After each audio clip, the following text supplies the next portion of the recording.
cuando vio Jesús a su madre y al discípulo a quien él amaba, que estaba presente, dijo a su madre: mujer, he ahí tu hijo. Después dijo al discípulo: he ahí tu madre. Y desde aquella hora el discípulo la recibió en su casa. Los caminos más transitados de la historia y de nuestra historia han sido también los caminos más solos, los desiertos más áridos, las vías más dolorosas. A veces, cuando más solos o solas estamos, es precisamente cuando estamos en medio de una gran multitud. Frente a Jesús había una gran multitud, una multitud que caminó con él hasta el monte Calvario. Y unos en esa multitud le gritaban: crucifíquenlo. Y otros le decían: si verdaderamente eres el Hijo de Dios, ¿por qué no te bajas de ahí? En medio de esa enorme y profunda soledad que se puede dar frente a una multitud, Jesús encuentra 4 caras conocidas. Una de ellas, un joven discípulo a quien él amaba, mucho, y quien fue el único de los 12 que le acompañó a la cruz. Y la otra cara, una de las mujeres, una en medio de aquel grupo de mujeres que nunca le dejaron solo y que nunca le negaron. Pero entre esas mujeres estaba ella, una madre todavía joven, que por la costumbre de la época a lo mejor no tenía ni 50 años de edad. Esa mujer que aceptó tenerlo, aunque eso podía significar en aquel momento perder su vida. Esa mujer quien le dijo a Dios: he aquí tu sierva, hágase en mí según tu voluntad. Aun cuando ella sabía que si la mujer no llegaba virgen al matrimonio podría ser apedreada hasta la muerte. A esa mujer que Jesús estaba mirando al pie de la cruz, como yo te miro a ti en esta mañana, no le importó el riesgo. Esa mujer lo había arropado cuando él era niño, y en medio de un largo viaje por el desierto, lo había arropado y amamantado para protegerlo de quienes querían matarlo. Con su abrazo lo protegió del sol implacable del desierto de mediodía, pero también lo protegió del frío inesperado de la noche.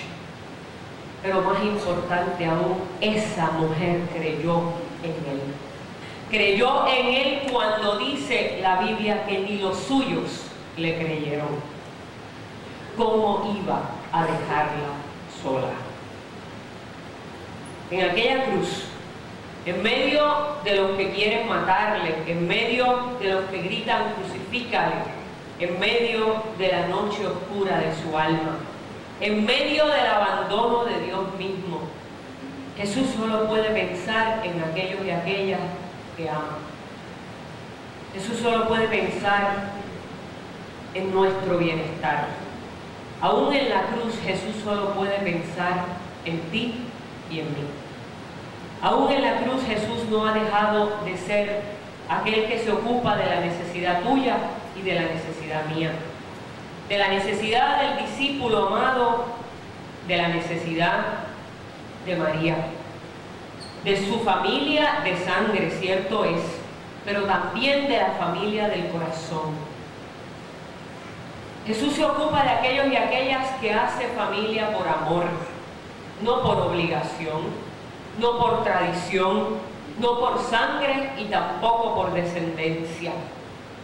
Allí, cuando Jesús vio a su madre y al discípulo a quien él amaba, que estaba presente, dijo a su madre: mujer, he ahí tu hijo. Después le dijo al discípulo: he ahí tu madre. Y desde aquella hora el discípulo la recibió en su casa. Allí Jesús cruza las barreras de nuestra definición de familia.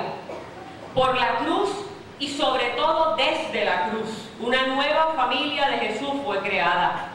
Y en esa familia representada por el discípulo amado, tú y yo nos hemos convertido en hijos e hijas de Dios, con todos los derechos y con todos los privilegios de Jesús, pero también, hermanos y hermanas, con todas las obligaciones de ser hijos e hijas de Dios. En esa nueva familia no hay distinciones, en esa nueva familia cabes tú con todas tus virtudes, pero sobre todo tienes un lugar con todos tus defectos. Al pie de la cruz nació la iglesia, en donde todos y todas, sin distinción, somos llamados y llamadas a cuidar los unos de los otros. Al pie de la cruz, en el momento de mayor soledad y sufrimiento de Jesús, nació su nuevo cuerpo, del cual tú eres un miembro indispensable, donde tus dones y tus capacidades, así como las áreas de tu vida que necesitan ser moldeadas, son importantes para Dios. Allí, María, la joven madre, podía mirar a la cruz y recordar que aquel que una vez estuvo indefenso entre sus brazos, aquel a quien ella abrazaba, a quien ella había protegido, aquel que había caminado por las calles de Jerusalén, sanando enfermos, levantando paralíticos, devolviéndole la vista a los ciegos, haciendo hablar al mudo y libertando al cautivo, aquel, su hijo, hoy no la dejaba sola. Su hijo se ocupaba de ella como se ocupa hoy de ti y de mí. Jesús se ocupó de su madre y de sus discípulos como se ocupa hoy de ti. El Señor los bendiga.